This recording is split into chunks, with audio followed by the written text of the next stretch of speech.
Ayan o, tumutulo ang kesame ng kusina namin.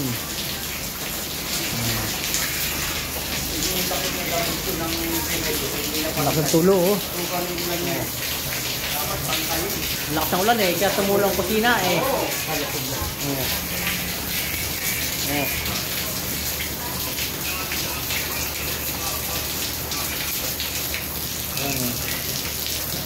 Basang-basa ng loob ng kusina namin. Basang-basa ng loob ng kusina.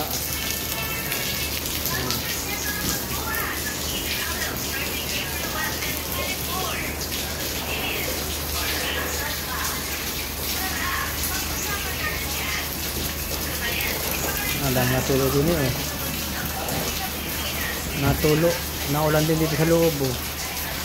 Umuulan sa loob ng kusina. Wala na ng travel, wala na ng travel yung isang kwan. Bakasyon na, wala na siguro. Ayan, nagdilim doon, no? Papunta rito ang ulo.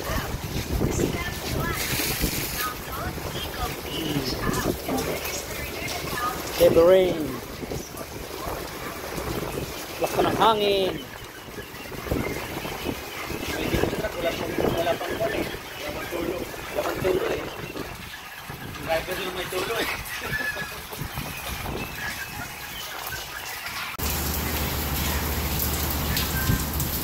Ayaw ang pasok. Okay na yun. Baka walang baon. Hindi, yung may kwan siya nakaharang eh. Yung kwan niya. Bumabagyo ng ulan dito. Kawakan niya. Yabo naman. Wala, pasok naman ah. Pasok naman. Oo, yun eh. Bumabagyo. Pagbaga ka na. Bumabagyo na dito. Signal number 4 dito sa Daran. Oh, yan ang lakas ng hangin.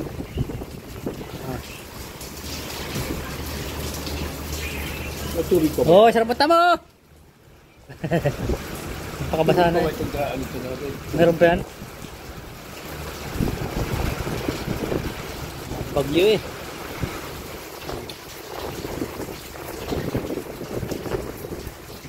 Saan? Lumiwanag na oh.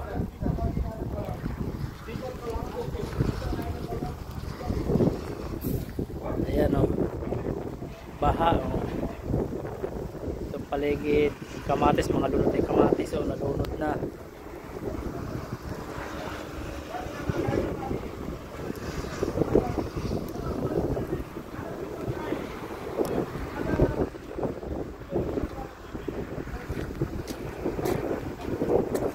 Karoon ng tubig ang paligid.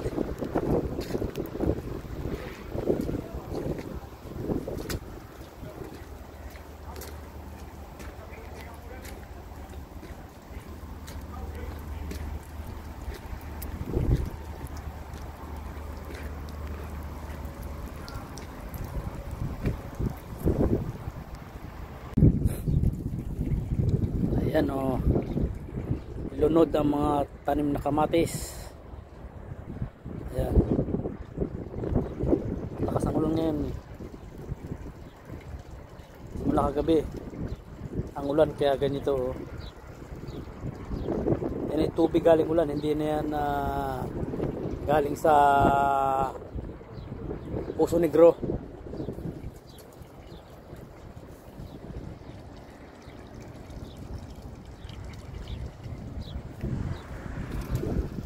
Ito yung aming lababo.